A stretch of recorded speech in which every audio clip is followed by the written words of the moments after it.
She was supposed to arrive on the 18th of July, a mail-order bride traveling across the country to marry a man she had never met. But when the stagecoach tumbled into Devil's Gorge, everyone said no one survived. They were wrong.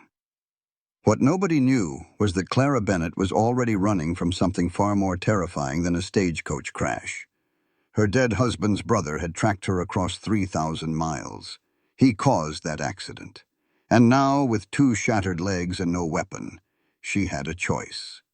Die in that canyon, or crawl through hell to keep a promise. What happens next will test everything you believe about survival, about love, and about the lengths one woman will go to claim the life she was never supposed to have. This story carries a truth that many of us need to hear. Survival is not a sin. Sometimes the bravest thing you can do is simply refuse to give up. Clara crawled through a desert with broken legs because she believed she deserved a second chance at life. And Samuel searched beyond all hope because he refused to let another person face darkness alone. The lesson is simple but powerful. We are all carrying wounds from our past, but those wounds do not define our future. What defines us is the choice to keep moving forward even when every part of us wants to stop. If this story touched your heart, if Clara's courage inspired you, or if you know someone who needs to hear that it is never too late to start over, please share this with them. Drop a comment below and tell me, what would you have done in Clara's place? Would you have kept crawling? If you want more stories like this, stories about ordinary people finding extraordinary strength, hit that subscribe button and tap the bell so you never miss an upload. Clara Bennett pressed her forehead against the cold glass of the stagecoach window, watching the darkness of the Wyoming night swallow the world beyond. The letter in her hands had been read so many times that the paper had gone soft as cotton, the creases threatening to tear with each unfolding. 50 more miles. 50 more miles, and she would be free. She mouthed the words like a prayer, her breath fogging the glass. Behind her eyes, unbidden, came the memory she had spent 3 years trying to forget. Hands around her throat, the shattering of glass, blood spreading across a wooden floor like spilled ink. Clara gasped and jerked upright, her fingers flying to her neck, where the faded scars still lived beneath her collar. Her travel bag sat heavy in her lap, and she felt the reassuring weight of the small Derringer pistol hidden inside. She had not fired a gun since that night in Boston. She prayed she would never need to fire one again. The stagecoach lurched over a rut in the road, and Clara steadied herself against the worn leather seat. Across from her, a middle-aged drummer snored with his mouth open, his sample cases of patent medicines rattling with each bump. Beside him sat a man Clara had been trying not to look at since they left the last way station. He wore a long duster coat despite the summer heat, and his hat was pulled low enough to shadow his face. But she had felt his eyes on her for miles now, watching, waiting. The coach slowed as dawn painted the eastern sky in shades of rose and gold. They pulled into a small way station, nothing more than a wooden shack and a corral of tired horses. The old driver climbed down with a groan, his joints cracking like dry kindling. "Trouble ahead," he announced to no one in particular. "Route through Devil's Gorge has been seeing bandits. We will rest the horses and push through quick as we can." Clara stepped out to stretch her legs, grateful for the cool morning air. The drummer followed, immediately launching into a sales pitch for his liver tonic to the station keeper. But the man in the duster coat moved differently. He unfolded himself from the coach with the easy grace of someone accustomed to violence. And when he finally lifted his head, Clara saw his face clearly for the first time. He was handsome in a hard way, with a jaw like chiseled granite and eyes the color of a frozen pond. Those eyes found hers and held them. "Boston, is it?" His voice was pleasant enough, but something beneath it made Clara's skin prickle. "I knew some folks from Boston once." Clara forced her expression to remain neutral. "Is that so?" The man smiled, but it did not reach his eyes. "Name is Jacob Miller, bounty hunter by trade." He touched the brim of his hat. "And you are?" "Clara Bennett." She did not offer her hand. "I am traveling to meet my intended." "Ah." A mail-order bride. Jacob Miller nodded slowly, his gaze never leaving her face. Brave thing, traveling alone.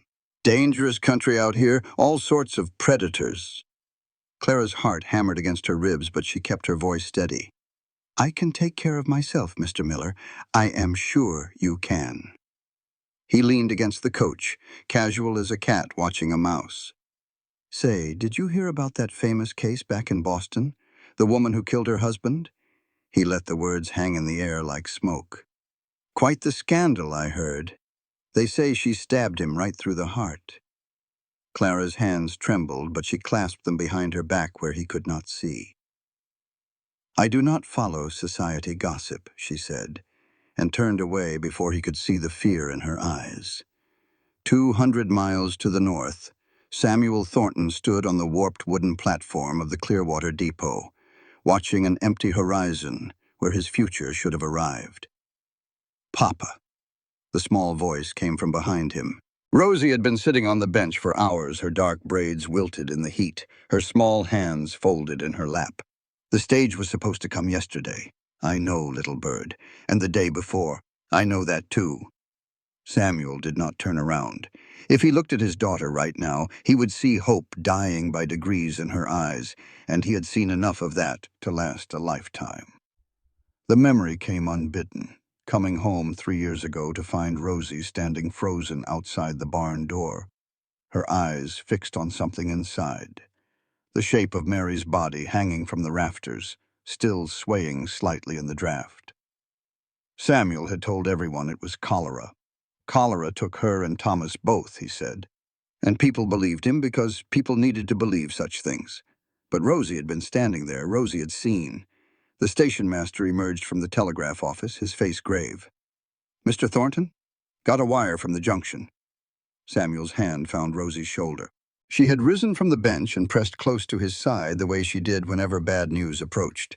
3 years of grief had taught the child to read storms before they hit. What does it say? The station master swallowed hard. Westbound stage wrecked in the Badlands. Devil's Gorge. Driver dead. 3 passengers. He paused. No survivors expected. The world narrowed to the edges of that telegram. Samuel heard his own voice as if from a great distance. When did this happen? 4 days ago. Stage was supposed to arrive here on the 18th. 4 days. Clara had promised to arrive on the 18th. 4 days of summer heat in the Badlands would kill anyone who survived the wreck itself. Rosie tugged his sleeve. Papa? Is it the lady? Miss Clara? Samuel knelt down, bringing himself eye level with the only person he had left in this world. I do not know, sweetheart, but I'm going to find out. Back in Devil's Gorge, the stagecoach had entered the narrow passage between towering red cliffs. Clara watched the shadows deepen around them, her unease growing with every turn of the wheels. Beautiful country, Jacob Miller said from across the coach. His eyes had not left her face for miles. Dangerous, though. A person could disappear out here and never be found. The drummer stirred from his nap, mumbling something about liver tonics. Clara opened her mouth to respond to Miller when the world exploded into chaos. Gunshots cracked through the canyon like thunder. The driver screamed. The horses shrieked and reared. Clara was thrown against the side of the coach as it lurched violently to one side. Through the window, she saw Jacob Miller move. Not like a frightened passenger. Like a man who knew exactly what was happening. He threw open the coach door and leaped out, landing on his feet with practiced ease just before the stagecoach went over the edge. Clara had one moment of perfect clarity as the world tilted. She saw Miller standing on the canyon rim, looking down at her with a cold smile. She heard his voice, clear as a church bell, cutting through the screaming of horses and the splintering of wood. See you soon, sister-in-law. Then the coach was tumbling, and Clara was falling, and her head struck something hard, and there was only darkness. The last thing she saw before consciousness fled was Jacob Hale standing above her, silhouetted against the Wyoming sky, watching her fall. And she understood with terrible certainty that he had planned this from the beginning. Pain was the first thing Clara knew when consciousness returned. Pain in her legs, her ribs, her head, pain everywhere, as if her body had been taken apart and reassembled wrong. She opened her eyes to a sky the color of burnished copper, late afternoon light slanting through the canyon walls above her. The stagecoach lay in pieces around her, splintered wood and scattered luggage, and the terrible stillness of bodies that would never move again. The driver was dead. She could see him 20 feet away, his neck bent at an impossible angle. The drummer lay half-buried under wreckage, his patent medicine bottles shattered around him like fallen stars. His chest did not rise. Clara tried to move and nearly screamed. Her right leg. Something was very wrong with her right leg. She forced herself to look down and immediately wished she had not. The bone was visible, white and jagged, pushing through torn flesh and blood-soaked fabric. Her left leg was bent strangely too, though at least the skin was intact. Dislocated, maybe. Or broken in a place she could not see. Her travel bag was gone. She searched the wreckage with desperate eyes, but found nothing. The derringer, the money, everything she had brought to start her new life. All of it taken. From somewhere above her, echoing off the canyon walls, came a voice she would never forget. Clara. Jacob Hale's call drifted down like poison on the wind. I know you are alive down there. Do not worry. I am coming to get you. Clara pressed her hand over her mouth to stifle the sob that tried to escape. Through tear-blurred vision, she looked up and saw him. A dark figure on the canyon rim, 100 feet above, watching through what must have been a spyglass. Did you really think you could run, Clara? His voice was conversational, almost friendly. Daniel might forgive you in hell, but I never will. Daniel. The name hit her like a physical blow. Daniel Hale. Her dead husband. And Jacob, his older brother, who had apparently spent 3 years tracking her across the country. The courts may have called it self-defense, Jacob continued. But I was there when they put my baby brother in the ground. I raised that boy after our folks died, changed his diapers, taught him to ride. And you put a knife in his heart. Clara's mind raced. The cliff below Jacob was sheer, nearly vertical. He could not climb down from where he stood. He would have to find another way around, and in this maze of canyons, that could take days. I will be seeing you soon, Clara. Jacob's voice grew fainter as he moved away from the edge. Real soon. Then silence, broken only by the distant cry of a hawk circling overhead.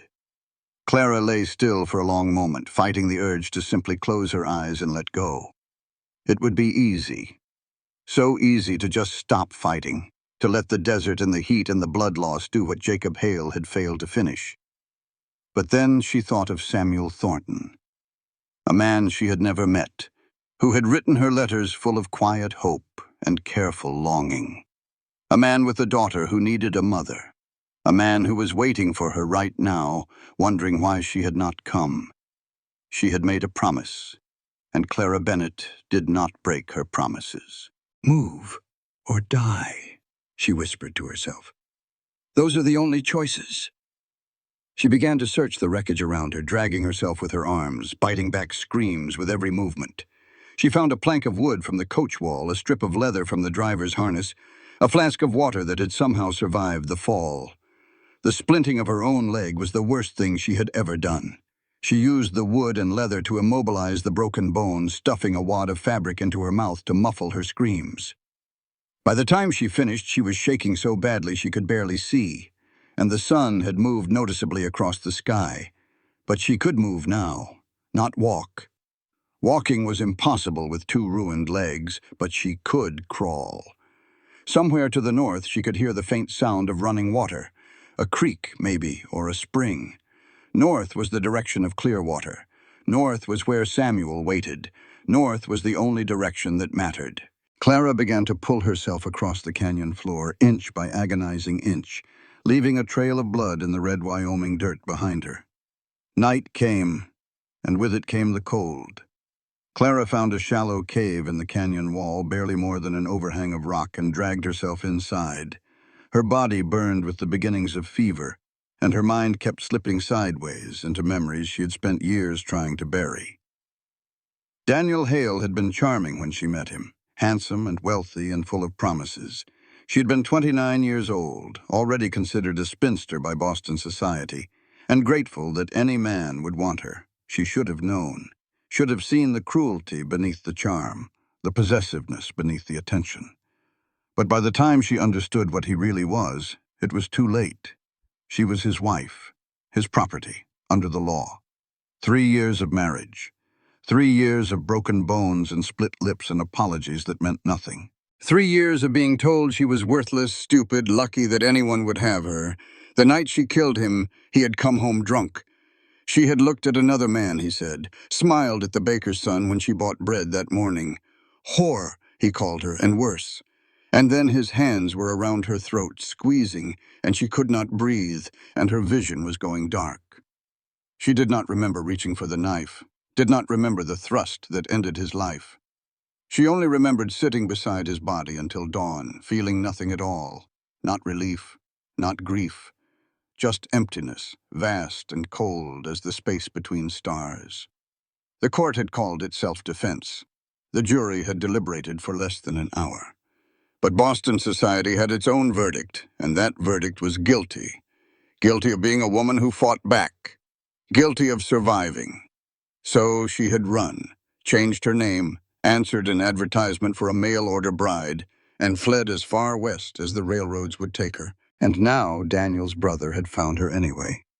"I chose to live," Clara whispered into the darkness of the cave. "That is all I did. I chose to live."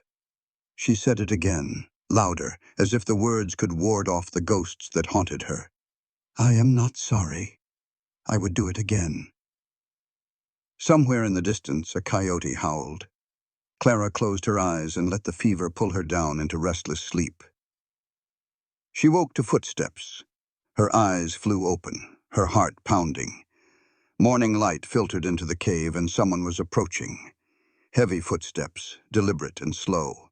Clara pressed herself against the back of the cave, her hands scrabbling for a rock, a stick, anything she could use as a weapon. She found a stone the size of her fist and gripped it tight, waiting. A shadow fell across the cave entrance. But it was not Jacob Hale who stood there. It was an old man, weathered and brown-skinned, with silver hair braided down his back and eyes that held the quiet wisdom of mountains. He wore buckskin and carried a leather pouch at his hip. He looked at Clara for a long moment, taking in her ruined legs, her fevered face, the desperate grip on her inadequate weapon. Then, without a word, he knelt and placed something beside her. A water skin, full and heavy. A bundle of dried meat. Clara stared at him, unable to speak. The old man rose. He pointed to the north, where the canyon walls gave way to open country. He spoke one word in English, his voice rough with disuse. North. Then he turned and walked away, disappearing around a bend in the canyon as silently as he had come. From a distant hilltop, invisible to both Clara and her mysterious benefactor, Jacob Hale watched through his spyglass. He saw the old native man leave, noted the direction he pointed. A slow smile spread across Jacob's face. "Thank you, old-timer," he murmured. "Now I know exactly where she is headed." He began to move, circling around through the maze of canyons, cutting off the route to the north. The hunt was just beginning. Samuel Thornton rode south into the Badlands with nothing but determination and the slim hope that miracles still happened in Wyoming territory. He had left at first light, ignoring the station master's warnings about bandits and rough country. He had left Rosie with Doc Wade, promising to return in 3 days. But his daughter's eyes had followed him as he mounted his horse, and he had seen something in them that made his chest ache. She was afraid. Afraid he would not come back the same way her mother had not come back. But he could not stay. Could not stand idle while somewhere out there, a woman who had written him letters full of hope and longing might be dying alone. The trail to Devil's Gorge was rough but clear. A wagon road worn into the red earth by years of stagecoach travel. Samuel pushed his horse as fast as the terrain would allow, stopping only to water the animal and check for signs of the wreck. He found it on the second day. The stagecoach lay at the bottom of a steep ravine, broken into pieces like a child's toy thrown down in anger. Samuel tied his horse at the rim and climbed down carefully, his boots sliding on loose rock. The smell hit him first. 2 days in the summer heat had done its work on the bodies. Samuel covered his nose with his bandana and approached, forcing himself to look at each victim. The driver, a middle-aged man in a drummer's suit. No woman. Samuel's heart leaped. He searched the wreckage more carefully now, looking for any sign of Clara Bennett. He found a woman's travel bag, torn and empty. A Derringer pistol, the chamber fully loaded. Why would she leave behind a loaded gun? Then he saw the drag marks. 2 parallel grooves in the dirt, leading away from the wreck. Not animal tracks, too deliberate, too purposeful.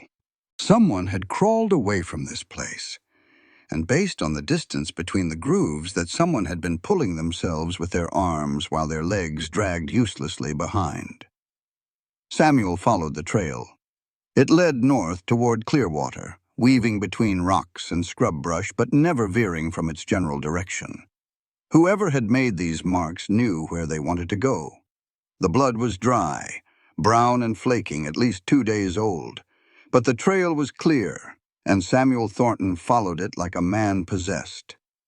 300 miles to the east, in a town called Clearwater, a stranger rode in on a tired horse. Marshal Cole Winters had been tracking a killer for 6 months now. A woman named Margaret Holloway, wanted for the murder of 2 husbands in Kansas and possibly a third in Missouri. She was clever, this Margaret, changing names and appearances like other women changed dresses. But Winters was patient. He had tracked worse. He tied his horse outside the sheriff's office and stepped inside, his federal badge catching the light from the window. Sheriff Perkins looked up from his desk, one hand drifting toward his gun, before he saw the badge and relaxed. "Help you, Marshal?" Winters pulled a folded paper from his coat and spread it on the desk. It was a sketch of a woman's face, pretty in an unremarkable way, with light eyes and dark hair. "Name is Cole Winters, United States Marshal. I am tracking a woman wanted for murder in Kansas. Goes by different names. Last seen heading this direction." Perkins studied the sketch, his brow furrowed. "Cannot say she looks familiar, but we had some excitement here yesterday. Stagecoach went down in Devil's Gorge. They say there was a woman passenger, mail-order bride, coming to marry Sam Thornton." Winters straightened. "This woman, she survived the wreck?" "Do not know yet. Thornton rode out to find her. Should be back in a day or 2. Winters nodded slowly, his mind working. "Interesting. Think I will wait around, see who turns up." He touched the brim of his hat and walked out, leaving Sheriff Perkins to wonder just what kind of trouble had ridden into town. Jacob Hale moved through the canyons like a ghost. He knew this country, had spent weeks scouting it before Clara's stagecoach was scheduled to arrive, learning every trail and water source, every blind canyon and hidden pass. He knew exactly how long it would take a healthy man to walk from the wreck site to Clearwater. For a woman with 2 broken legs crawling on her belly like a snake, it would take much longer. If she survived at all. Part of him hoped she would survive long enough for him to find her. He wanted to see her face when she realized there was no escape. Wanted to watch the hope drain from her eyes the way it had drained from his when they lowered Daniel into the ground. His baby brother, his only family. Gone because of a woman who claimed she had no choice. Jacob had read the trial transcripts. He knew what Clara had told the court. That Daniel drank. That he hit her. That the night she killed him, he was strangling her to death and she grabbed the knife in blind desperation. Lies. All lies. Daniel had been troubled, yes. Their parents' death had hit him hard, and he had turned to whiskey for comfort. But he was not a monster. He was just a man who loved his wife too much, and she had repaid that love with betrayal and murder. "The courts may have freed her," Jacob muttered as he climbed a rocky ridge. But Hale justice is not finished. He reached the top and pulled out his spyglass, scanning the terrain to the north. There, a smudge of color against the red and brown of the desert. Clara was still moving, still crawling toward the impossible goal of clear water. Jacob smiled and began to descend the ridge, angling to cut off her path. Rosie Thornton was supposed to stay with Doc Wade. That was what Papa had said. Stay here, be good, and I will be back before you know it. But Rosie was 8 years old, and she had learned 3 years ago that promises did not always get kept. Mama had promised to always be there. Mama had promised to never leave. And then Rosie had found her in the barn, hanging from the rafters, her eyes open and staring at nothing.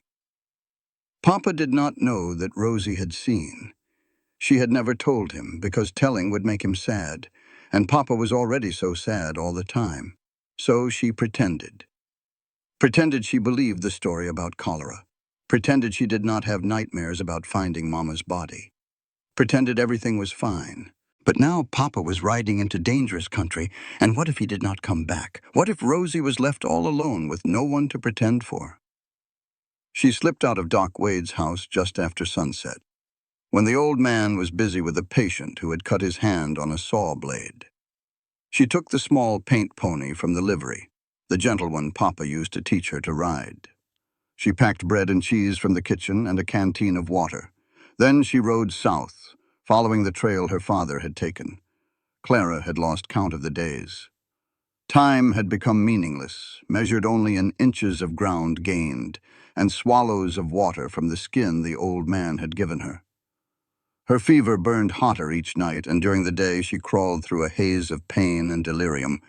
Sometimes she talked to Daniel, told him she was not sorry, told him she would do it again if she had to, told him he could rot in hell for all she cared. Sometimes she talked to Samuel, the man she had never met, told him she was coming, told him she had promised, and she would not break that promise, told him about the letters she had written, all the things she had been too afraid to say out loud. I spent 12 years raising my sister after our parents died, she had written. 12 years putting someone else first. And then she married and did not need me anymore, and I realized I had never once lived for myself. I am 32 years old, Mr. Thornton. I have never been to a dance. Never worn a pretty dress just because I wanted to. Never kissed a man who did not hurt me afterward. I want to know what it feels like to be wanted. Not for what I can do, but for who I am. Is that foolish? It feels foolish to write it down. But you asked me to be honest in my letters, and this is the honest truth of my heart. She had been so afraid to send that letter, had almost burned it a dozen times. But Samuel's response had made her weep. Miss Bennet, he had written. There's nothing foolish about wanting to be loved. I reckon most folks want the same thing, but are too scared to say so. I am one of them. My wife passed 3 years ago, and I have been scared ever since. Scared to hope. Scared to try again. But your letters make me less scared. And I think maybe that is what love is supposed to do. Clara dragged herself another foot, then another. The sun beat down mercilessly, and her water was almost gone. But somewhere ahead, a man who wrote letters like poetry was waiting for her. She would not let him wait forever. The third day dawned gray and cool, a rare gift of cloud cover that slowed the relentless heat. Clara woke from fevered dreams to find herself at the bottom of a shallow gully, with no memory of how she had gotten there. She tried to move and found she could not. Her right leg had swollen to twice its normal size, the skin around the break angry and red. Infection was setting in. She could feel it spreading through her body like fire. This is it, she thought. This is where I die. She closed her eyes and let the exhaustion take her. The last thing she heard before consciousness faded was the sound of small footsteps approaching. Rosie Thornton had been lost for most of a day when she stumbled across the woman in the gully. She had followed what she thought was Papa's trail, but somewhere along the way she had taken a wrong turn, and now she was alone in a landscape of red rock and scrub brush that all looked the same. Her water was almost gone. Her pony had thrown a shoe and was limping. Then she saw the flash of color, blue fabric against red dirt. She guided her pony closer and found a woman lying at the bottom of a shallow wash, so still that Rosie thought at first she was dead.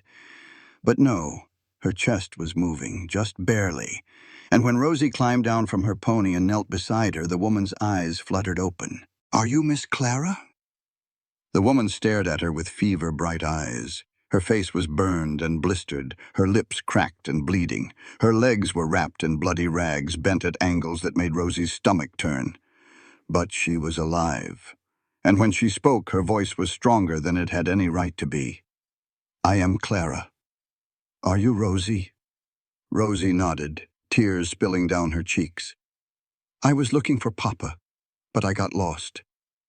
Clara's hand found hers, grip weak but warm. "Do not be scared, sweetheart. I will not let anyone hurt you." From somewhere nearby came the sound of hoofbeats, growing closer. Clara's eyes went wide. She pulled Rosie down behind a large boulder, covering the child's mouth with her hand. They waited, barely breathing, as the hoofbeats grew louder. Clara pressed Rosie against the boulder, feeling the child's heart racing through her thin dress. Her own heart hammered in her chest, and her hand tightened on the rock she had managed to grab. It was a pathetic weapon, but it was all she had. The hoofbeats slowed, stopped. She heard the creak of leather as someone dismounted. "If something happens," Clara whispered against Rosie's ear, "you run. Do not look back. Just run." Rosie shook her head violently, tears streaming silently down her face. She clung to Clara's arm with both hands. "I am not leaving you." The footsteps came closer, crunching on gravel, measured and deliberate. Clara raised the rock, prepared to fight with whatever strength she had left. She would not go quietly. She had crawled too far to die without a struggle. A shadow fell across them. Clara. The voice that spoke her name was not Jacob Hale's. It was deeper, rougher, worn down by grief and miles of hard riding. It was a voice she had never heard but somehow recognized. Samuel? The man standing above her was tall and broad-shouldered, with dark hair gone gray at the temples and eyes the color of Wyoming sage. He had the look of someone who had not slept in days, and when he saw her, really saw her, his face crumpled with a mix of horror and relief. "Papa!" Rosie broke free from Clara's grip and ran to her father, throwing herself into his arms. Samuel caught her and held her tight, his eyes never leaving Clara's face. "You found her," Rosie sobbed into his chest. "I got lost and I found her. And she was hurt. But she is alive, Papa. She is alive. I see that, little bird." Samuel set his daughter down gently and moved to kneel beside Clara. His hands hovered over her, not quite touching, as if afraid she might shatter. "Good God, woman, what happened to you?" Clara tried to answer, but the words would not come. The relief was too overwhelming, washing over her like a wave, and she felt herself slipping away. "You are Samuel," she managed. "You came. I came. Good." Her eyes drifted closed. "I kept my word."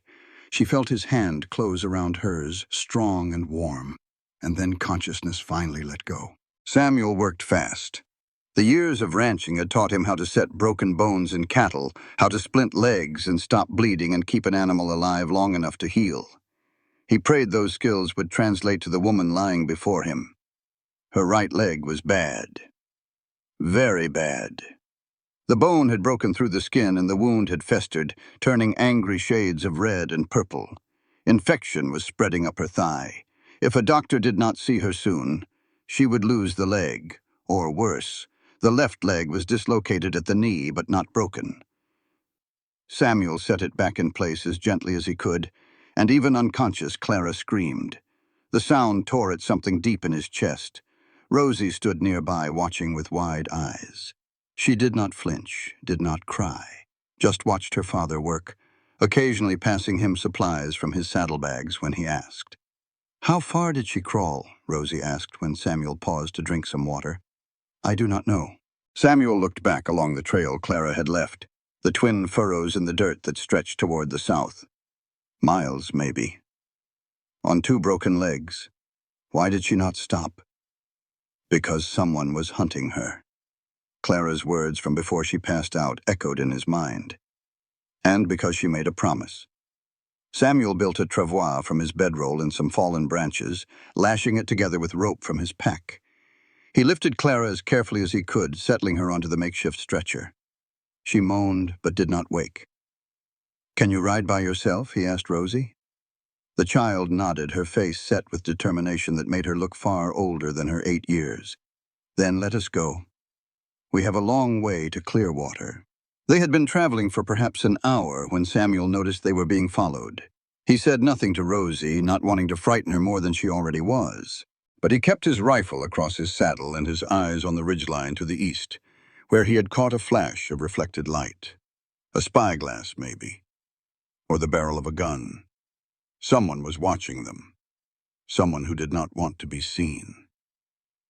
Clara drifted in and out of consciousness as the travois bumped along behind Samuel's horse. Once, she woke enough to speak. "Daniel," she murmured, her voice thick with fever. "No, let go of me." Samuel glanced back at her, frowning. Who was Daniel? The answer would have to wait. Right now, his only concern was getting Clara to Dr. Wade before the infection killed her. They reached Clearwater just after sunset, the town's few street lamps beginning to glow against the gathering dark. Samuel rode straight to Doc Wade's house, not stopping to answer the curious looks of the townsfolk who watched them pass. Wade himself came running out before Samuel had even dismounted. "I heard you found her." "Good Lord, Sam, what condition is she in?" "Bad." Samuel handed him the reins and moved to lift Clara from the travois. "Right leg is broken in at least 2 places. Bone came through the skin. Infection has set in." Wade's face went gray. "Get her inside. Now!" They carried her to the examination room, laying her on the table as gently as they could. Wade lit every lamp he had and began cutting away the blood-soaked rags that covered her legs. "Sam," he said after a long moment, "you should take Rosie out of here." "I am staying," Rosie said. Her voice was small but firm. "She needs someone to hold her hand." Wade looked at Samuel, eyebrows raised.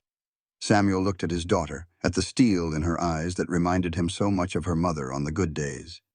"She stays," he said. "Now tell me how bad it is." Wade took a deep breath. "The right leg. The break is severe and the infection has spread to the bone. I can try to save it, but if I fail, the infection will kill her within days." He met Samuel's eyes. "Or I can take the leg now. That gives her the best chance of survival." "No." The word came from Clara. Her eyes were open, fever bright, but lucid. "Miss Bennet." Wade moved to her side. "You should not be awake. I heard what you said." Clara's voice was stronger than her body had any right to produce. "You are not taking my leg. Ma'am, the infection. I did not crawl 3 miles on 2 broken legs to lose one of them." Clara fixed the doctor with a stare that could have melted iron. "I should have died 5 times this week. If God wanted me dead, he had plenty of chances. Try to save it." Wade looked at Samuel. "Sam?" "It is her leg." Samuel moved to Clara's side, taking her hand. "Her choice." "All right, then." Wade rolled up his sleeves. "This is going to hurt. A lot.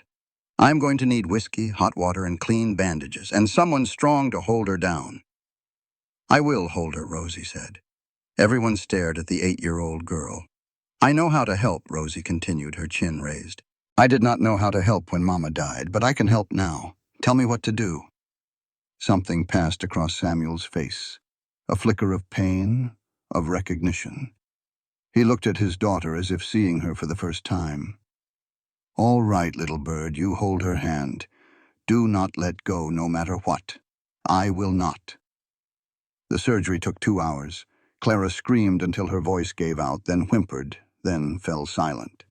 Rosie held her hand the entire time, murmuring reassurances that Clara probably could not hear, but that seemed to help anyway. Samuel held Clara's shoulders, keeping her still while Wade worked, trying not to look at the blood and pus and exposed bone. Finally, Wade stepped back, his hands trembling with exhaustion. I have done what I can. The leg is cleaned and set. Whether she keeps it depends on the infection. If the fever breaks in the next 2 days, she might survive.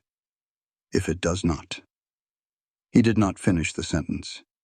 He did not need to. Samuel stood watch that night while Clara burned with fever. He sat in a chair beside her bed, watching her chest rise and fall, counting each breath as if afraid she might stop.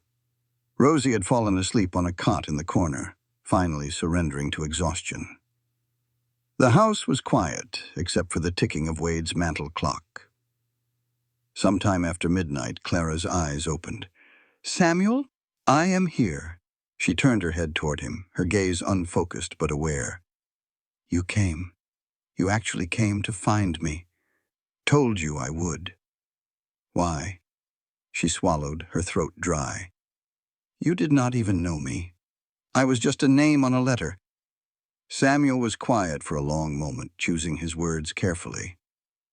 "When my wife died, I stopped believing in much of anything, stopped hoping, stopped trying.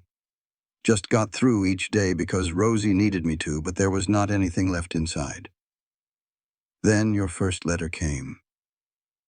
He reached over and brushed a strand of sweat-dampened hair from her forehead. "You wrote about wanting to be needed, about never having lived for yourself, about being scared but trying anyway. And I thought, here is someone who understands. Here is someone who knows what it is like to be hollowed out and still have to keep going." Clara's hand found his, her grip weak but warm. "I have been running for 3 years, she whispered. "Running from what I did, running from who I was. I thought if I could just get far enough away, I could start over. Be someone new. What did you do?" Tears leaked from the corners of her eyes, tracking down her temples into her hair. "I killed my husband, Samuel. I put a knife in his heart and watched him die." Samuel did not flinch, did not pull away, did not let go of her hand. "Why?" "Because he was killing me." Clara closed her eyes. 3 years he beat me, broke my bones, told me I was worthless. And the night I killed him, his hands were around my throat and I could not breathe. And I knew if I did not do something, I was going to die. Self-defense. The court said so. Clara's voice was bitter, but his brother did not agree. "That is who is hunting me, Jacob Hale. He caused the stagecoach crash.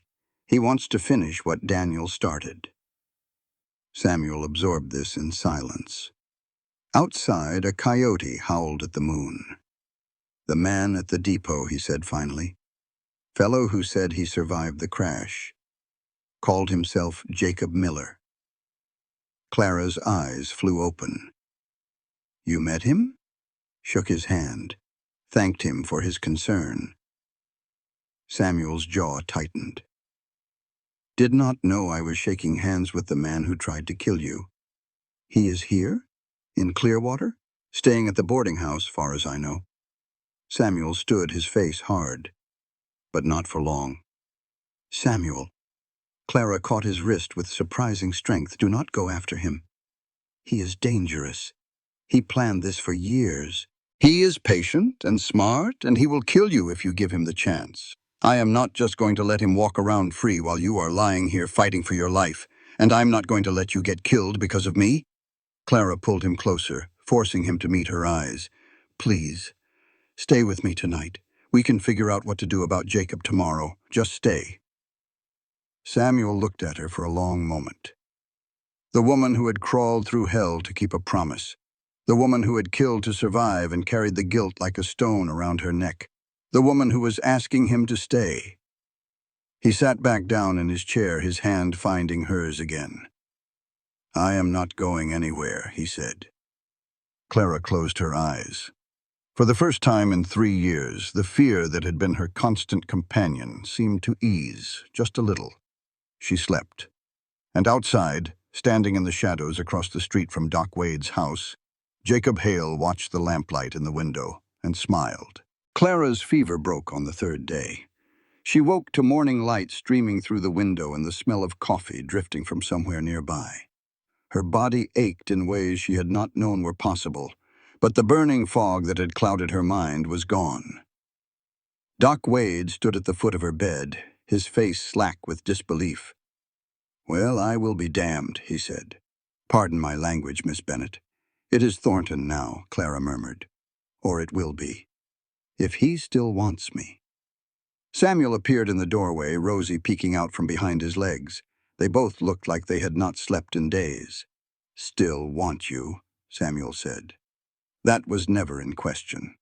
They moved her to a proper bed in Wade's spare room, and over the next week Clara began the slow process of healing. Her right leg remained a concern. Wade had saved it from amputation, but the bone was setting crooked, and he warned her she might never walk without a limp. "Better a limp than a grave," Clara said. "I will take it." Samuel came every day, sometimes bringing Rosie, sometimes alone. They talked for hours, filling in the gaps that letters could not cover. He told her about the ranch, about the creek that ran year-round, about Mary's piano that had not been played since her death. She told him about Boston, about her sister Sarah, whom she had raised and lost to marriage, about the empty years of teaching other people's children while her own life slipped away. They did not talk about Daniel, not yet. That wound was too fresh, too dangerous. But it hung between them like smoke, a presence neither could ignore. Meanwhile, Clearwater buzzed with rumors. The mail-order bride had arrived after all. Not on the stagecoach like expected, but crawling through the desert on broken legs. Some called it a miracle. Others called it suspicious. And a few, influenced by whispers from a charming bounty hunter named Jacob Miller, called it something worse. Jacob had been busy. He had introduced himself around town as a survivor of the stagecoach crash, spinning a tale of heroism and tragedy that had the townsfolk hanging on his every word. He had bought drinks at the saloon, donated money to the church, and made himself generally indispensable. And wherever he went, he dropped little hints about Clara Bennet. "Terrible shame about that crash," he would say. "Lucky I jumped clear before it went over. That poor woman, though, the one who survived?" He would shake his head sadly. "I hate to speak ill, but there are things about her past. Troubling things." Eleanor Price was particularly receptive to these hints. Eleanor was 45, wealthy and bitter. She had set her cap for Samuel Thornton years ago, and his continued indifference to her charms had curdled into resentment. When Jacob Miller began telling her about the new bride's unsavory history, she listened with eager ears. "You mean to say she killed her husband?" Eleanor leaned forward over her tea, eyes bright with malicious interest. "Self-defense, they called it." Jacob's smile was thin as a blade. "But I knew Daniel Hale. He was my cousin, a gentle soul, would not hurt a fly. And she murdered him, stabbed him right through the heart." Jacob let his voice catch, a masterful performance of grief. "The courts let her go. But justice is not always served in courtrooms, is it, Mrs. Price?" Eleanor considered this. "And now she is here, planning to marry Samuel Thornton, so it seems." Eleanor's face hardened. "Something should be done." Jacob nodded slowly. Something should be done indeed. Marshal Cole Winters had been watching Jacob Miller since the day he rode into town. Something about the man did not sit right. He was too charming, too helpful, too eager to ingratiate himself. In Winters' experience, men who tried that hard to be liked usually had something to hide, so he watched, listened, asked questions without seeming to ask them. He learned that Jacob Miller had arrived in town the same day as the stagecoach crash, that he claimed to be a bounty hunter but had no papers, no warrants, no official business with the law, that he was spreading rumors about the woman Samuel Thornton had pulled from the desert. And he learned that Jacob Miller was not his real name. A telegraph to the Marshal's office in Boston confirmed it. Jacob Hale, brother of Daniel Hale. Daniel had been killed 3 years ago by his wife, self-defense, according to the court. But Jacob had disappeared shortly after the trial, and there were warrants outstanding in Texas for assault. Winters kept this information to himself for now. He had his own quarry to catch, a woman named Margaret Holloway who had killed at least 2 husbands for their money. The sketch she carried did not match Clara Bennett. Different bone structure, different eye shape. But Jacob Hale was interesting. Very interesting indeed. 2 weeks after arriving in Clearwater, Clara attempted to stand on her own for the first time. Samuel was there, ready to catch her. So was Rosie, practically vibrating with nervous energy. Doc Wade stood nearby with a cane, ready to hand it over if she could manage to stay upright. Clara placed her hands on the arms of her chair and pushed herself up. Her left leg took the weight easily enough. Her right leg. Fire shot up through her hip and her knee buckled. She would have fallen if Samuel had not caught her, his arms going around her waist. "I have got you," he said. Clara gripped his shoulders, breathing hard. His face was inches from hers. She could see the flecks of gold in his green eyes, the stubble on his jaw, the worry lines etched around his mouth.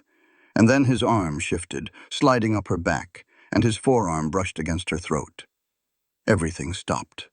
Clara could not breathe, could not move. The room vanished, replaced by a memory of hands squeezing, of Daniel's face contorted with rage, of darkness closing in.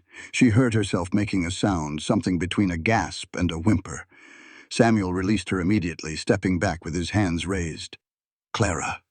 His voice seemed to come from very far away. "Clara, look at me." She could not. Her eyes were fixed on nothing, seeing only the past.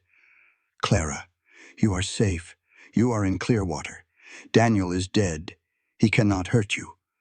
The name cut through the fog. Daniel is dead. She had killed him. He was dead and buried and gone. Slowly, the present came back into focus.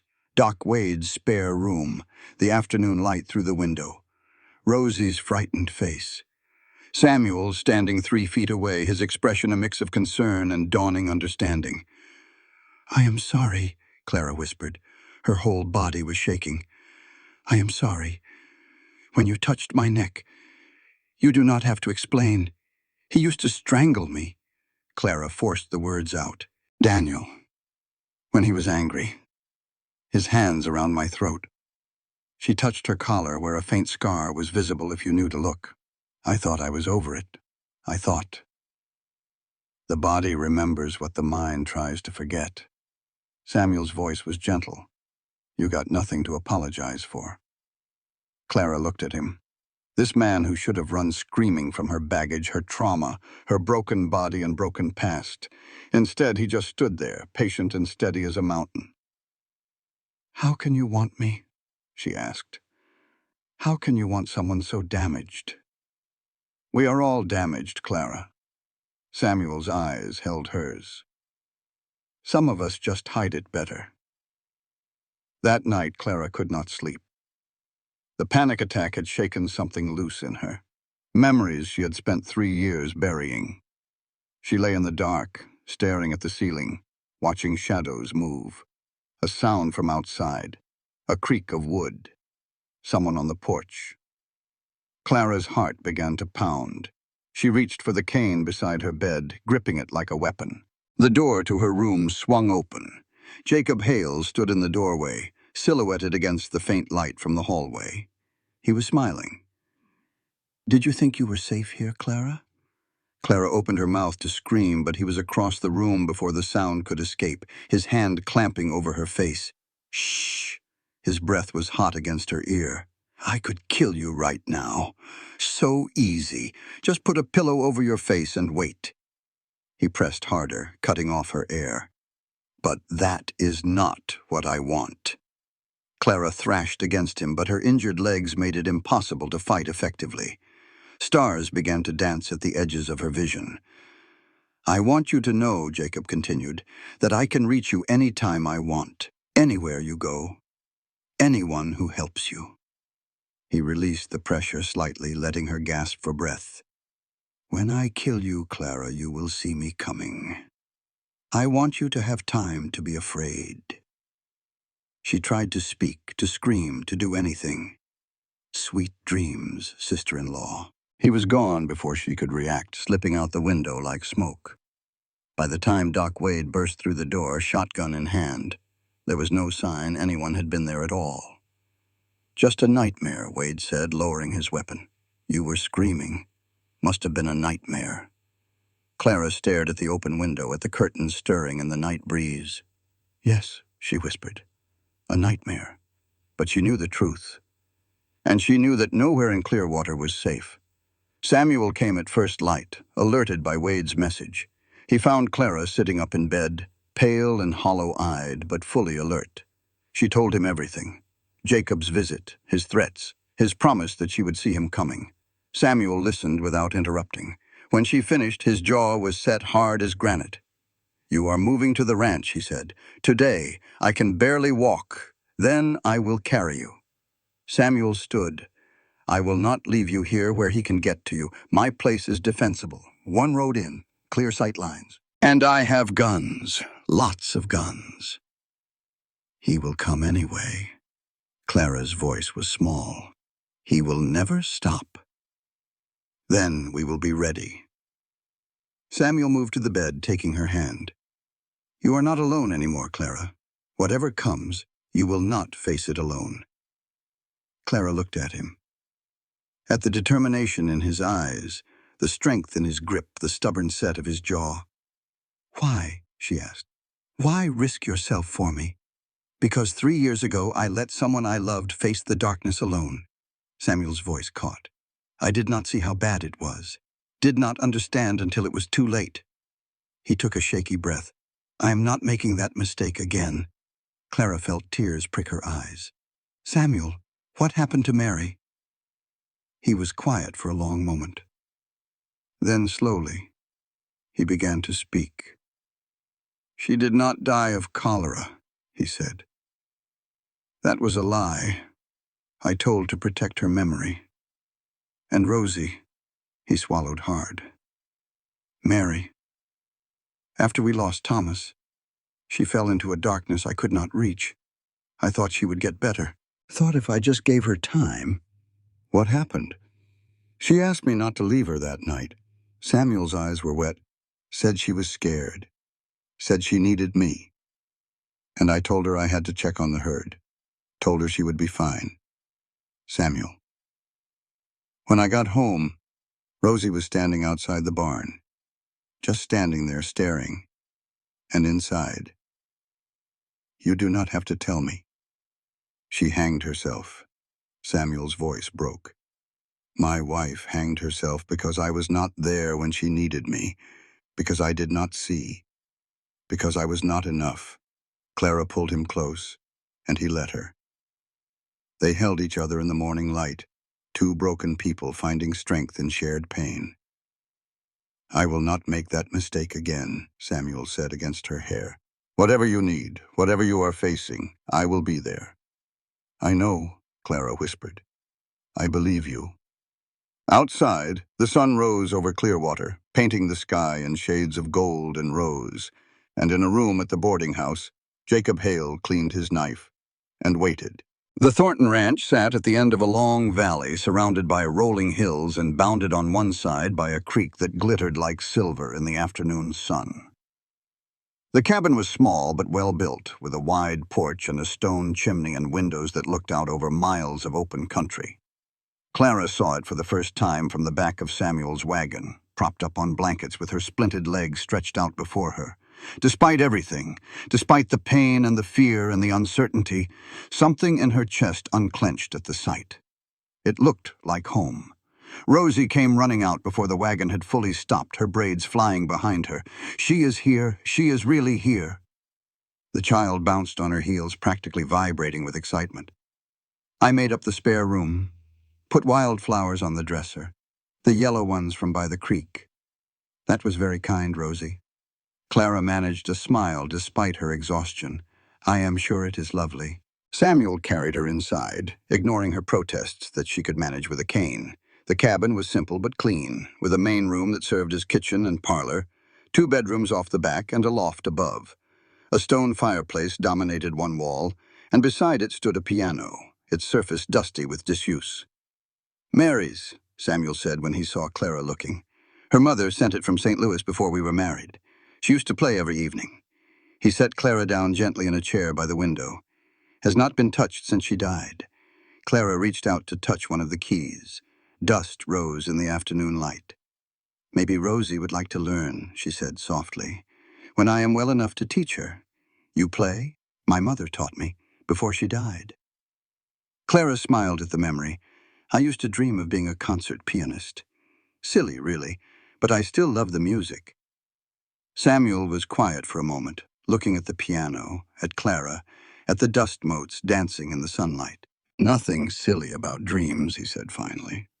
Welcome home, Clara. The next few weeks were the strangest of Clara's life. Strange because for the first time in years, she felt safe.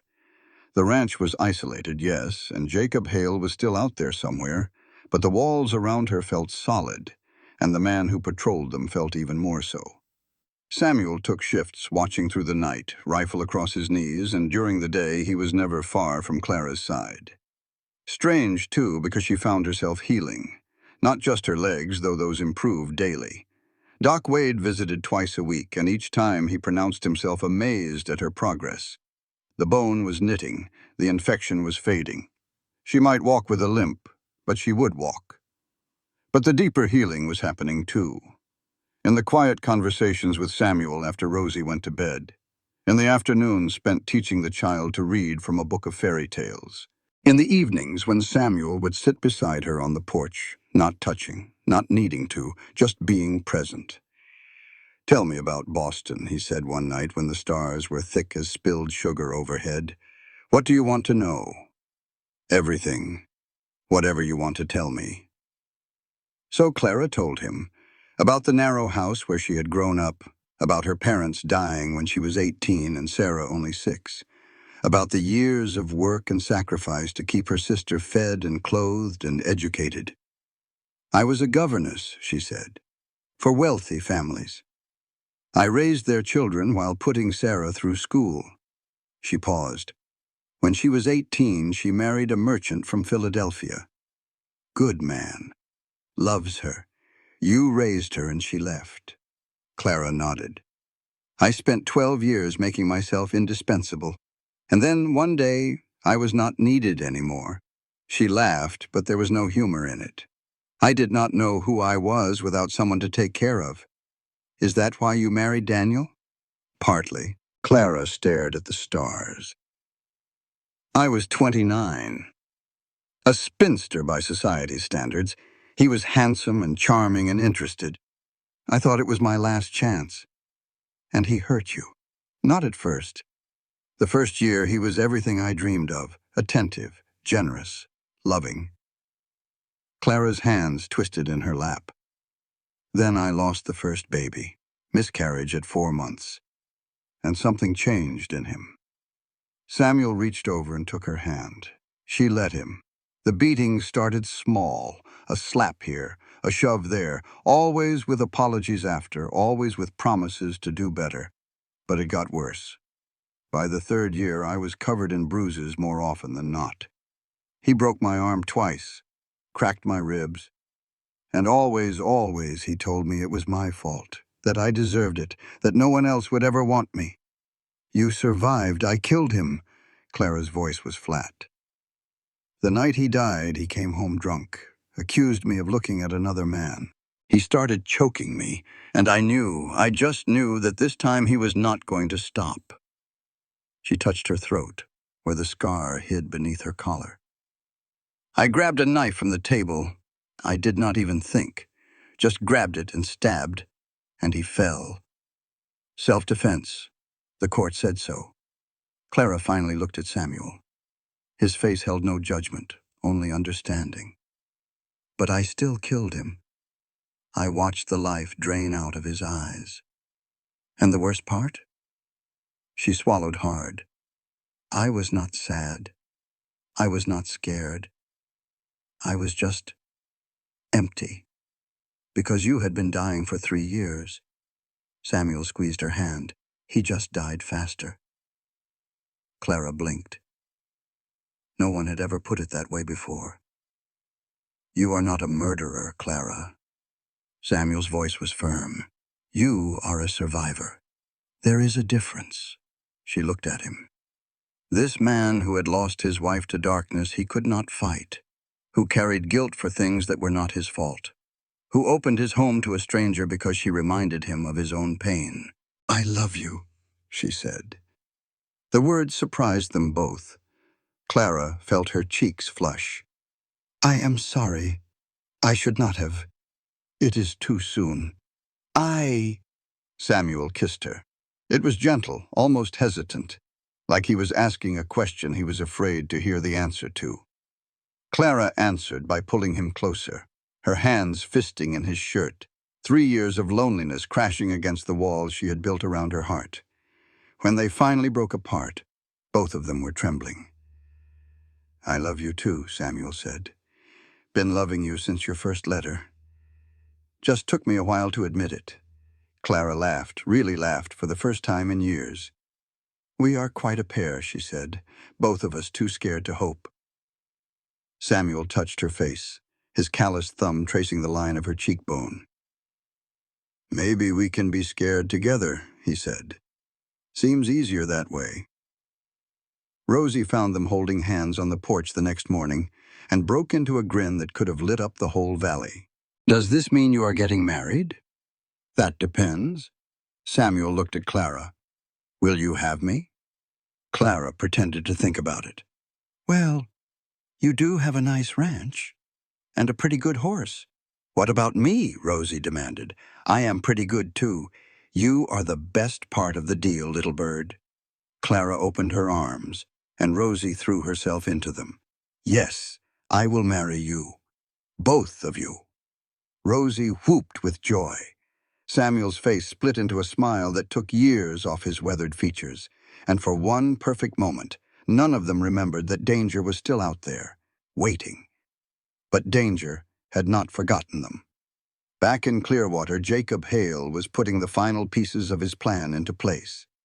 He had spent weeks cultivating Eleanor Price, feeding her jealousy, stoking her resentment. Now it was time to harvest what he had sown. "Mrs. Price," he said, meeting her in the back room of the general store. "What if I told you I had evidence that Clara Bennett killed more than just her husband?" Eleanor's eyes widened. "What do you mean?" "The stagecoach crash." Jacob leaned forward, his voice dropping to a conspiratorial whisper. "I was there. I saw what happened. She killed the driver, killed the other passenger, left them to die while she saved herself. But I thought she was injured. Injured, yes. But only because I tried to stop her." Jacob touched his temple, where a faint scar had appeared, carefully self-inflicted to support his story. "She attacked me when I interfered. I barely escaped with my life." Eleanor's face hardened. "And now she is out at Samuel's ranch, playing the victim, getting ready to marry a good man under false pretenses." "Exactly," Jacob nodded sympathetically. "The law has not done its job, but perhaps public pressure might encourage them to look more closely at the evidence." "What kind of evidence?" "I have documents, witness statements." Jacob smiled his cold smile. "But I need someone respectable to bring them forward, someone the townsfolk will believe." Eleanor straightened. "I am on the church board, the ladies' auxiliary. People trust me." "Yes, they do." Jacob handed her a folder of papers, documents he had spent weeks forging. "All I need is for you to share these with Sheriff Perkins. Let the law take its course." Eleanor took the folder, her eyes gleaming with righteous indignation. "That woman has fooled everyone," she said, "but not me. I will see justice done." Jacob watched her go, satisfaction curling in his chest. The trap was set. All that remained was to spring it. The rumors reached the ranch before the law did. Samuel heard them in town when he went for supplies, whispers at the general store, pointed looks at the saloon. Mrs. Henderson, who had always been friendly, suddenly could not meet his eyes. "People are saying things," Henderson finally admitted when Samuel pressed him, "about Miss Bennett, about the stagecoach crash." "What kind of things?" Henderson shifted uncomfortably. That maybe she caused it, maybe killed the driver and that drummer on purpose." Samuel's blood ran cold. "Who is saying this?" "Jacob Miller, mostly." "And Mrs. Price. She has been showing documents around. Says they prove Miss Bennet is a murderer. Documents. Samuel's hands clenched at his sides. What kind of documents? I do not know. Henderson backed away slightly. Look, Sam, I like you, I do. But if there is even a chance that woman you brought home is dangerous. She is not dangerous. Samuel's voice was hard. She is the victim here. Jacob Miller is not who he says he is. Then who is he? The brother of the man Clara killed in self-defense 3 years ago. Samuel grabbed Henderson by the arm. He has been hunting her ever since. The stagecoach crash was not an accident. He caused it, tried to kill her. Henderson stared at him. Can you prove that? Not yet, but I will. Samuel rode home fast, his mind racing. Jacob was making his move. The slow game of whispers and rumors was building to something, and Samuel did not want Clara anywhere near Clearwater when it came to a head. But he was too late. When he came over the ridge that looked down on his ranch, he saw horses tied to the porch rail. The sheriff's horse. And another he did not recognize. No. He spurred his mount forward, covering the last mile at a gallop. By the time he reached the cabin, he could hear raised voices inside. Samuel burst through the door to find Clara standing in the middle of the room, Rosie clinging to her skirt. Sheriff Perkins stood awkwardly near the fireplace, and Jacob Hale leaned against the wall, arms crossed, smiling like a cat with a mouthful of feathers. Mr. Thornton, the sheriff tipped his hat. Sorry to intrude, but we have had some serious allegations made. Allegations. Samuel's hand dropped to the gun at his hip. What kind of allegations? Murder. Jacob stepped forward. This woman killed the stagecoach driver and the other passenger. I witnessed the whole thing, you lying piece of... Samuel. Clara's voice stopped him. Her face was pale but composed. Let the sheriff speak. Perkins cleared his throat. Mr. Miller here has provided documents, signed statements, a detailed account of what happened in that canyon. He shifted uncomfortably. Ma'am, I have to ask, did you cause that stagecoach to crash? No. Clara's voice did not waver. The crash was caused by an ambush. Someone shot the driver. Someone who was not on the coach. Miller says he was on the coach. Says you attacked him when he tried to stop you from murdering the others. Then Miller is lying. Jacob laughed. Of course she says that. She is a husband killer. She lies as easily as she breathes. Shut your mouth. Samuel took a step toward him. Easy there. Perkins held up a hand. Nobody's getting violent here. He turned to Clara. Ma'am, given the seriousness of these allegations, I am going to have to ask you to come to town for questioning. Papa? Rosie's voice was small and frightened. What is happening? It is all right, little bird. Clara stroked the child's hair. The sheriff just wants to talk. I will be back soon. Clara! Samuel moved to her side, taking her hand. You do not have to go. He has no warrant. Actually, Perkins pulled a folded paper from his pocket. Judge Thompson signed this an hour ago. Warrant for the arrest of Clara Bennet on suspicion of murder. The world tilted. Samuel felt Clara's grip tighten on his hand. It will be all right, she said, though her voice trembled. I survived a trial before. I can survive another. You will not have to. Samuel faced the sheriff. This man is not who he claims. His real name is Jacob Hale. He is the brother of Clara's dead husband. He has been hunting her for 3 years. The stagecoach crash was his doing, not hers. Perkins frowned. That is a serious charge. Can you prove it? Not yet, Jacob answered smoothly. Because it is not true. My name is Jacob Miller. I have papers to prove it. Forged papers. The only forgery here is the life this woman has been living. Jacob stepped closer to Clara. Sister-in-law. His voice dropped low enough that only she could hear. I told you that you would see me coming. Clara's face went white. She knows the truth. Jacob straightened, addressing the room. Look at her face. Guilty as sin. Enough. Perkins moved between them. Miss Bennet, you will have to come with me. Mr. Thornton, you can visit her at the jail tomorrow. But right now, I need everyone to stay calm."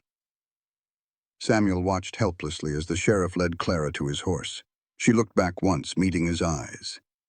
"Find the old man," she said. "The one who helped me in the canyon. He saw everything." Then she was gone, riding toward Clearwater with her hands bound and Jacob Hale following close behind. Rosie burst into tears. Samuel gathered her close, his mind already racing through everything he knew. Jacob had made his move. But the game was not over yet. The Clearwater jail was a small building attached to the sheriff's office with 2 cells made of iron bars and wooden floors. Clara sat on the narrow cot in the first cell, her splinted legs stretched out before her, and tried not to think about how close the walls felt. At least they had not put her in chains. That was something. Perkins brought her dinner at sunset. Plain food, nothing fancy, but hot and filling. He lingered by the bars, clearly uncomfortable. "For what it is worth," he said, "I'm not sure I believe Miller's story. Something about the man does not sit right. Then why arrest me? Because I have a warrant and documents and a respected citizen telling me you are a killer." Perkins sighed. "Look, I know Samuel Thornton. Known him his whole life. He's a good judge of character. If he trusts you, that means something, but not enough. Not enough to ignore a judge's order. I am sorry." He left, and Clara was alone with her thoughts. She had been here before. Not this exact cell, but one like it. After Daniel's death, waiting for her trial. 3 days in a Boston jail, surrounded by whispers and accusations. Certain she would hang. She had survived that. She could survive this. But last time she had been alone. This time, she had Samuel, Rosie, a life waiting for her outside these walls. She had something to lose. That made it both better and worse. Samuel did not sleep that night. He rode to the canyon where Clara had been found, searching for any sign of the old native man who had helped her. Found nothing but empty wilderness. He rode to the wreck site, picking through the debris for evidence that Jacob had been part of the ambush. Found shell casings that could have come from any gun. He rode to every homestead within 20 miles, asking if anyone had seen anything, heard anything, knew anything. By dawn, he had nothing but exhaustion and a growing sense of despair. Back in Clearwater, he found Marshal Cole Winters waiting outside the jail. "Mr. Thornton," Winters tipped his hat. "Heard about your trouble." Samuel eyed him warily. "Come to make it worse?" "Actually, I came to help." Winters leaned against the hitching post, his weathered face unreadable. "Been watching that Miller fellow since he rode into town. Something about him has not been sitting right. So I did some checking." "And?" "His real name is Jacob Hale, brother of Daniel Hale, deceased of Boston." Winters pulled a telegram from his coat. "There are outstanding warrants for him in Texas. Assault, battery, threatened murder." Samuel's heart leaped. "Can you arrest him?" "Not directly." Winters grimaced. "Federal marshal, local matter. But I can make sure this information gets to the right people before any trial takes place. And I can testify that the woman I am hunting is not your bride. Different woman entirely." "You have been hunting someone else this whole time?"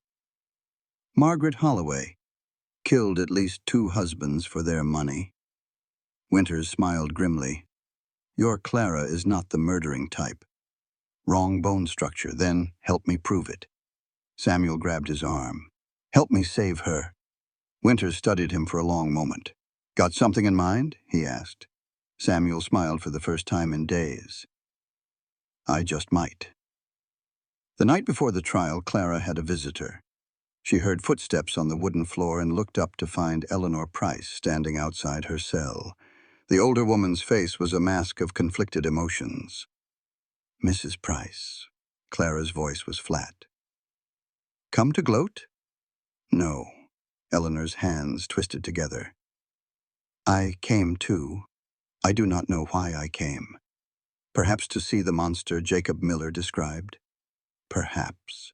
Eleanor moved closer to the bars. "Or perhaps to see if you actually are one." They stared at each other in the lamplight. 2 women on opposite sides of iron bars, opposite sides of everything that mattered. "He told me things about you," Eleanor said finally. Terrible things. Said your husband was a good man. Said you killed him in cold blood. And you believed him. I wanted to believe him. Eleanor's voice cracked. Because Samuel chose you, and I wanted there to be a reason why he did not choose me. Clara should have felt anger. Instead, she felt only a tired kind of understanding. Jacob Hale is Daniel Hale's brother, she said. Daniel was my husband. And he was not a good man, Jacob said. Jacob lied. Clara gripped the bars. Daniel beat me for 3 years, Mrs. Price. Broke my bones, knocked out my teeth, made me lose 2 babies. She pulled down her collar, revealing the scar on her throat. The night I killed him, he was strangling me to death. I grabbed the only thing within reach and I survived. That is all I did. I survived. Eleanor stared at the scar. Her face had gone pale. I did not know. No one knows. Clara's voice broke. Because a woman who kills her husband is a monster, no matter the reason. That is what the world believes. That is what you believed. Eleanor was quiet for a long moment. When she spoke again, her voice was barely a whisper. My husband beat me too. Clara went still. For 10 years. Eleanor's eyes filled with tears. He broke a bottle over my head on our wedding night. After that, it was just normal. I thought that was what marriage was. Mrs. Price, I wanted to kill him. Eleanor's voice was fierce now. Every single day I wanted to pick up a knife and end it, but I was too scared, too weak. And then he got consumption and died, and I was free, and I hated myself for being relieved. Clara reached through the bars and took Eleanor's hand. That is not weakness, she said. That is survival. We do what we have to do. I helped Jacob. Eleanor's face crumbled. I gave his papers to the sheriff. I told everyone you were a murderer. Because I was jealous and bitter and I wanted to believe the worst about you. I know. Can you forgive me? Clara thought about the 3 days she had spent crawling through the desert, the years she had spent running, the lifetime of judgment and cruelty. I do not know, she said honestly, but I understand. And maybe that is a start. Eleanor wiped her eyes. What can I do to make it right? Clara squeezed her hand. Tell the truth, she said. Whatever that costs you. Tell the truth.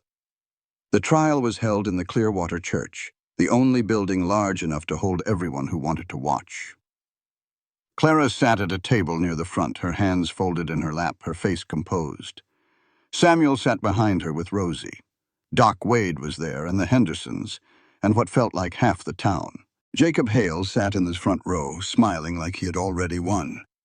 Judge Thompson called the proceedings to order and began hearing testimony. Jacob went first, spinning his web of lies with practiced ease. The crashed stagecoach, the vicious attack, the terrified flight of a man who had barely escaped with his life. Clara listened without expression. There was nothing she could say that would convince anyone who wanted to believe the worst. Then the judge called her to testify. She told her story simply. The real story. Daniel's abuse. Her escape. Jacob's pursuit. The ambush in the canyon. The crawl through the desert. Lies, Jacob spat when she finished. Every word a lie. The judge called for order. Do you have evidence to contradict her testimony, Mr. Miller? Only the word of an honest man against a proven killer. Jacob stood, his voice rising. She murdered my brother. She murdered the men on that stagecoach, and now she is trying to murder my reputation to avoid justice. The crowd murmured. Clara felt despair rising in her chest. Then Samuel stood. I have a witness. The church went silent. Every head turned. Samuel stepped into the aisle. A witness who saw what really happened in that canyon. Someone who can prove Jacob Hale was not on the stagecoach when it crashed. The judge leaned forward. Bring this witness forward. The church doors opened. The old native man walked in, his silver braids catching the light from the windows. Behind him came Marshal Cole Winters, badge gleaming on his chest. This man, Samuel said, found Clara Bennett in the canyon the day after the crash. He gave her water and food. He saw which direction she came from. And he saw something else. The old man spoke slowly in English, his words careful and clear. I saw a man, on a horse, riding around the canyon before the crash. Not in the coach. Around it. He pointed at Jacob. That man. He was not on the coach. He was waiting. Jacob shot to his feet. This is absurd. You are going to take the word of a... Cole Winters stepped forward. I would think carefully about the next word out of your mouth, Mr. Hale. He held up a telegram. I have here confirmation that Jacob Miller does not exist. Jacob Hale does, and Jacob Hale has outstanding warrants in Texas for assault and criminal threatening. This is... Furthermore, Winters turned to address the judge. I have been investigating Mr. Hale since he arrived in Clearwater. His story does not hold water. He claims to have been on the stagecoach, but he had no injuries consistent with such a crash. He claims to be a bounty hunter, but has no official papers, and his vendetta against Mrs. Thornton is well documented.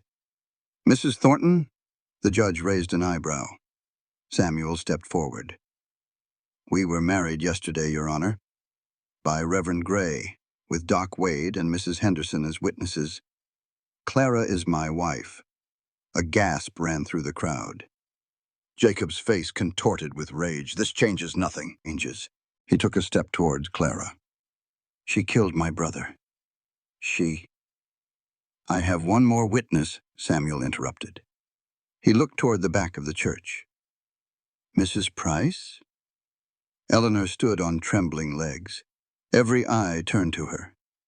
Mr. Hale. She could not look at Jacob. He came to me, told me about Clara's past, gave me documents to show the sheriff. She swallowed hard. But last night he came to me again, drunk, bragging about how his plan was working. He told me he caused the stagecoach crash himself, shot the driver from a ridge above the canyon, said he wanted Clara to suffer before he killed her. You lying witch! Jacob lunged for Eleanor. Samuel was faster. The two men crashed together in the center of the church, fists flying. The crowd scattered, women screaming, men shouting. Clara watched as Samuel took a blow to the jaw, staggered, then came back with a right hook that sent Jacob reeling. Jacob pulled a knife. If I cannot kill her, he snarled, I will settle for you. Clara did not think. She grabbed the sheriff's cane from where it leaned against the pew and threw it toward Samuel. Samuel caught it, deflected Jacob's thrust, and brought the cane down hard on his wrist. The knife clattered to the floor. Before Jacob could recover, Samuel had him pinned, knee in his back, arm twisted behind him. It is over, Samuel said. You are done. Marshal Winters stepped in, clapping irons on Jacob's wrists. Jacob Hale, you are under arrest for attempted murder, assault, perjury, and outstanding warrants in the state of Texas. He hauled Jacob to his feet. You will be tried and you will hang. Jacob's eyes found Clara's across the chaos. This is not over, he said. You hear me? This is not. Yes, it is. Clara's voice was calm. Goodbye, Jacob. The marshal dragged him away. The judge banged his gavel until order was restored. Given the testimony presented today, he announced, all charges against Clara Thornton are dismissed. This court apologizes for the injustice she has suffered. Clara stood on shaking legs. Samuel was at her side in an instant, his arms going around her. It is over, he said against her hair. You are free. Clara buried her face in his chest and wept. 1 year later, spring came to Wyoming like a blessing. Clara Thornton stood on the porch of the ranch house, watching the morning sun paint the valley in shades of gold and green. Her right leg still ached when it rained, and she walked with a noticeable limp. But she walked. That was more than Doc Wade had predicted. Behind her, through the open door, she could hear Rosie practicing scales on Mary's piano. The child had taken to music with surprising passion, her small fingers growing more confident with each passing week. Coffee? Samuel appeared beside her, 2 steaming cups in his hands. Please. Clara took one and leaned against him. Beautiful morning. Every morning is beautiful lately." Samuel kissed her temple. "You make it that way." They stood together in comfortable silence, watching a hawk circle over the far ridge.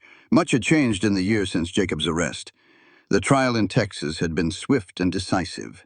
Jacob Hale had hanged 3 months ago for the murder of the stagecoach driver and drummer, as well as a string of other crimes that came to light during the investigation. Clara had not attended the execution. She did not need to. The moment Jacob was led from the Clearwater Church in chains, she had let him go. Eleanor Price had left town shortly after the trial, unable to face the whispers and sidelong glances. Clara had heard she was in Denver now, working with a women's charitable organization. Maybe someday they would meet again. Maybe not. Either way, Clara wished her well.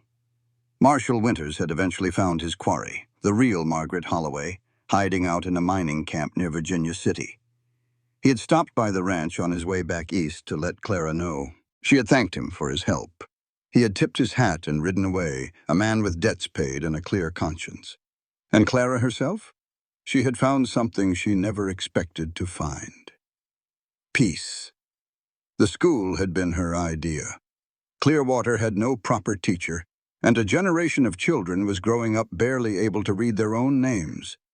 Clara had proposed opening a small school in the church, 3 days a week, free to any child who wanted to learn. The town council had been skeptical at first. A woman with her past teaching their children? But Samuel had spoken in her favor, and Doc Wade, and even the Hendersons. And when Clara stood before them and explained her vision, her voice calm and confident, the council had agreed. Now, 8 students gathered in the church every Monday, Wednesday, and Friday to learn reading, writing, arithmetic, and what Clara called thinking for yourself. Rosie was the youngest. The oldest was 16, a ranch hand's son who had never read a book in his life. Mrs. Thornton, one of the children, had asked last week, "Were you scared when you were alone in the desert?" Clara had thought about the question for a long moment. "Yes," she had said. "I was terrified. But I was more scared of giving up than I was of dying, so I kept crawling." The child had nodded solemnly, as if this was the most important lesson Clara had ever taught. Maybe it was. That evening, Clara walked alone to the small cemetery behind the ranch house. Mary's grave was simple, a wooden marker with her name and dates, surrounded by wild flowers that Clara had planted in the spring. Thomas rested beside her, his marker even smaller. Clara knelt and placed a fresh bunch of yellow flowers against Mary's headstone. "I never knew you," she said softly, "but I love the people you left behind." The wind stirred the grass around her, carrying the scent of sage and wild roses. "I am not trying to replace you. I know I never could. But I promise you I will love them the best I can, both of them, for as long as I live." She stood, wiping dirt from her knees, and turned to find Samuel watching from the path. "How long have you been standing there?" "Long enough." He moved to stand beside her, looking down at Mary's grave. "She would have liked you." "You think so?" "I know so." Samuel took her hand. She was gentle, but she was stronger than anyone knew, kept fighting long past when most people would have given up. "Like me? Like you." He pulled her close. "You are more alike than you know." They stood together as the sun sank toward the western hills, 3 people in the quiet of the evening, 2 living and 1 remembered. "I used to be angry at her," Samuel admitted, "for leaving, for not telling me how bad it was, for making me find her in that barn. And now? Now I understand." He was quiet for a moment. "She was drowning, and I did not see it. I was too busy, too focused on the ranch and the cattle and all the things I thought were important. When she reached out that last night, I was not there. You could not have known." "Maybe not. Maybe there was nothing I could have done.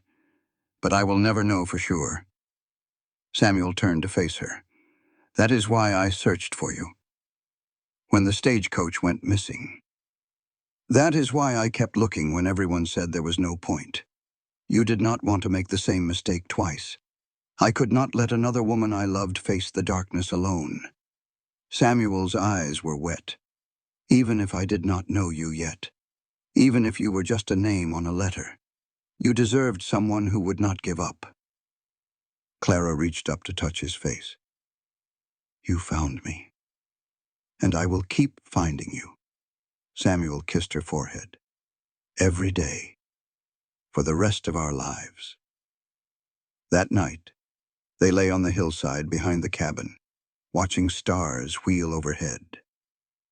Sometimes I still dream about the desert, Clara said. About crawling through the dirt with my legs broken. Is it frightening? No. She smiled in the darkness. In the dream, I know you are coming. I know you will find me. So I just keep crawling. Samuel's hand found hers. I will always find you, he said, no matter where you are. Clara closed her eyes, listening to the Wyoming wind, feeling Samuel's heartbeat steady beside her. Rosie was asleep in the cabin. Biscuit the dog curled at her feet. The piano that had been silent for 3 years was full of music again. She thought about everything she had survived. Daniel's fists, Jacob's hunt, 3 days crawling through hell with nothing but a promise to keep her moving. She thought about the letters she had written, full of hope she was afraid to feel. The man who had answered them, the child who called her Mama. They said the mail-order bride never arrived. But she had arrived. Not on the stagecoach, not on the schedule, not in the way anyone expected. She had crawled through fire and come out the other side. And she was finally home. 5 years later, the Thornton Ranch was a different place. The original cabin had grown. New rooms added to accommodate a family that kept expanding. There was a proper kitchen now, with a wood stove that actually worked. A parlor where Mary's piano stood polished and tuned. Bedrooms enough for everyone. Clara stood at the window of the parlor, watching the autumn sun set over the valley. Her cane leaned against the wall beside her, rarely needed these days, but always close at hand. Some things you never completely left behind. Mama? A small voice tugged at her skirt. Clara looked down at her son. Thomas Samuel Thornton, named for the brother Rosie had lost and the man who had saved Clara's life, was 3 years old and had his father's green eyes. Yes, sweetheart? Rosie says dinner is ready. Then we should not keep her waiting. Clara scooped Thomas into her arms and carried him toward the kitchen where the smell of roast chicken filled the air. Rosie, at 13, had grown into a capable young woman. She had Clara's love of books and Samuel's stubborn determination, and she ran the household with an efficiency that would have impressed a cavalry sergeant. I made your recipe, she said as Clara entered, the one from your mother's cookbook. It smells wonderful. Clara set Thomas in his chair and kissed Rosie's forehead. Where is your father? Coming. Samuel appeared in the doorway, dust on his boots and hay in his hair. Sorry. Lost track of time with the new foals. Wash up. Clara smiled at him. Dinner is waiting. They gathered around the table, 4 Thorntons now instead of 2, and Samuel said grace the way he did every evening. Thanks for the food, the family, the life they had built from the ashes of their pasts. Clara looked around the table at the faces she loved. Her husband, weathered and strong, still looking at her like she was the best thing that had ever happened to him. Her daughter, because Rosie was her daughter now in every way that mattered, growing into the woman she was meant to become. Her son, born in this valley, who would never know hunger or fear or the weight of secrets too heavy for small shoulders. This was what she had crawled through the desert for. This family, this life, this belonging. After dinner, Clara played the piano while Rosie helped Thomas with his letters. Samuel sat in his chair by the fire, whittling something from a piece of cedar, the way he did every evening when the day's work was done. Play Mama's song, Thomas demanded. Clara smiled and began the melody that Rosie had learned from the old sheet music, the song Mary used to play on long-ago evenings before darkness took her. The notes filled the cabin, sweet and sad and somehow hopeful, a bridge between the past and the present. When the song ended, Samuel set down his whittling. Come sit with me, he said. Clara crossed to him, settling into the chair beside his. He took her hand the way he always did, his thumb rubbing circles on her palm. "Happy?" he asked. Clara thought about the question. She thought about the woman she had been 5 years ago, broken in body and spirit, crawling through a desert because it was better than giving up. She thought about the letters that had started everything, two lonely people reaching across the emptiness to find each other. She thought about all the things she had never expected to have: love, family, a home where she was wanted for who she was, not what she could do. "Yes," she said, "happy." Samuel smiled, the lines around his eyes crinkling. "Good." They sat together as the fire crackled and Rosie taught Thomas the sounds of the alphabet. Outside, the Wyoming wind whispered through the grass, carrying the last warmth of autumn toward the coming winter. Clara closed her eyes and let the peace wash over her. They said some promises were written in blood before they were spoken aloud. But other promises were written in survival, in the choice to keep going when everything said stop, in the decision to trust again when trust had been betrayed. Clara Bennett had made a promise to a man she had never met. She had sealed it in blood and crawl and sheer stubborn refusal to die. And Samuel Thornton had kept a promise too, to search beyond hope, to love beyond fear, to build something beautiful from the wreckage of what came before. They had found each other in the wilderness, two broken people with their broken pasts, and they had chosen to be whole together. That was what belonging meant.